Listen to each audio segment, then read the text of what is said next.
సంజయుణ్ణి రాయబారిగా పంపుతూ ధృతరాష్ట్రుడి మాటలు.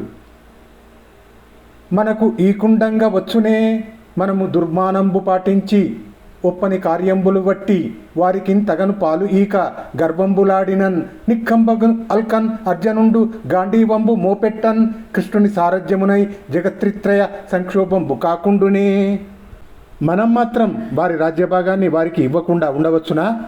దురభిమానంతో తగని పనులు చేసి వారి పాలును వారికి ఇవ్వక గర్వంగా మాటలు మాట్లాడితే ఆ అర్జునుడు గాంధీవాన్ని సంధించి కృష్ణుని సారథ్యంతో 3 లోకాలను సంక్షోభింప చేయకుండా ఉంటాడా? అలగు గదన్ పూంచికొని భీముండు అతిరయమునన్ కురుకుమారులపైన్ తీవ్ర కోపము ఎసంగన్ కవియుట ఆత్మన్ భావించినన్ కంపము అడరున్ నిక్కము ఎవ్వరు మార్కొని నిలుచువారు. ఆ భీమసేనుడు పెద్ద గదను పట్టుకొని తీవ్రమైన కోపంతో కౌరవుల మీద పడుతున్న దృశ్యాన్ని తలుచుకుంటేనే నా శరీరం కంపించిపోతున్నది. నిజంగా ఆ భీమసేనుణ్ణి ఎదిరించి నిలవగలవారు ఎవరున్నారు మనలో?